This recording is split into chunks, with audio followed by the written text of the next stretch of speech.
madaxweyne ku-xigeenka jamhuuriyadda Somaliland Cabdiraxmaan Cabdulaahi Ismaaciil Saylic iyo wafdigii uu hogaaminayay ee ku sugnaa degmadaasi Celaf Weyn ee gobolkaasi Sanaag waxay saaka kormeer booqasho iyo waliba ay u kurgalayeen xaaladda amniga gudaha degmadaasi Celaf Weyn waxay ku soo mareen meelo caan ka ah degmadaasi Celaf Weyn gudaheeda oo ay ka mid yahay ceelka weyn ee Celaf Weyn ee lagu magac daray magaaladaasi madaxweyne ku-xigeenka waxa uu shacabka ku dhaqan degmadaasi Celaf Weyn sidoo kale uu kala shaahay meherado ku yaala gudaha degmadaasi Celaf Weyn kormeerkana waxa madaxweynaha Somaliland ku wehelinayay wasiirada wasaaradaha xanaanada xoolaha iyo kalluumaysiga arrimaha gudaha iyo waliba ciyaaraha taliyaha ciidanka booliiska ee jamhuuriyadda Somaliland Sareeye Guud Cabdulaahi Fadel Imaan ugu dambeyntiina waxay madaxweyne ku-xigeenka iyo wafdigiisu kormeer ay ku tageen dhismaha wadada Ceerigaabo oo halkaasi shaqadeedu ka socoto duleedka degmadaasi Celaf Weyn ee dhanka bari waxaana ugu horeynba halkaasi ka warbixiyay dhismaha wadada Ceerigaabo iyo qaabka u socoto mas'uuliyiinta dhismaha wadadaasi Ceerigaabo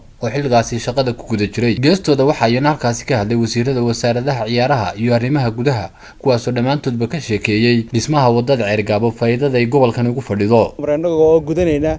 waajibkaygii shaqo ee ahaa dhismaha wadada Ceerigaabo halkan aynu taaganahay mudane madaxweyne waa tog gacaanka ah ee la yiraahdo Sufdheere waa meelaha ugu caansan ee ay marto jidka wadada Ceerigaabo waxaanaanu afkiisa halka imka dooxa erashka lagu dhaadhici doono nooga bilaamay shaqadii imika Ramadaantii dambe intii Ramadaanta ka dambeysay aanu ka bilownay ilaa iyo saa soo aragteen Celaf Weyn kaabigeeda ama wadadan qiimaheeda waxa garanaya oo cidii halkaas mari jirto magaalooyinka imika aanu saacad u kala soconayno waa loo kala dhixi jiray intooda badan gaadiidku gaariga martaga marlabaadka wuu jabi jiray umada waxa uu safe garoobay timekii waa uu safe garoobay waxa uu safe garoobay lacagtii dayactirka waxa uu safe garoobay dhaawicida laga soo noqon maayo ayaantii dhood waxaynu ku kala tagnay idinkoo buurtii gudmaan dawgii leexleexashadii soo dhamaystiraya in badan baa soo qabateen wadada intii ugu adkeed waxay ahayd aaga inta buuraleyda ee gudmaan ka sokaysa si fiican bay u soo socotay ugu dambeyntiina waxa halkaasi ka hadlay madaxweyne ku-xigeenka Somaliland Cabdiraxmaan Cabdulaahi Ismaaciil Saylic waxaana uu maanta soo gaadhnay mardan Celaf Weyn nimidnay inaan kulli aragno hawsha halkay marayso waxaan marka hore mahadnaqayaa dhammaan shaqaalaha runtii halkan heeganka u ah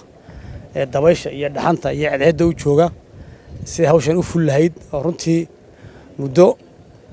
4 sano u dambeysay runtii hawshan laga shaqeynayay runtii na ku qaatay runtii garaadayna ku qaataan ay waajib tahay isgaarsiintu maarta qiimo weyn bay leedahay caafimaad wax ka taraysaa dhaqaalihi kale iyo kobcinaysaa magaalooyinkii bay nooleynaysaa ummadda maartay dhibaatadii kaga baxaysay gaadiidka iyo dhaqaale oo dhanba yaa u kayd garoobaya runtii aad iyo aad baan hadda shaqaalaha tiin waa idinka iyo wasaaradiinaba aad baan idinku hambaleynaynaa Ahmed Maxamed Cilmiyoon Qiibo TV Celaf Weyn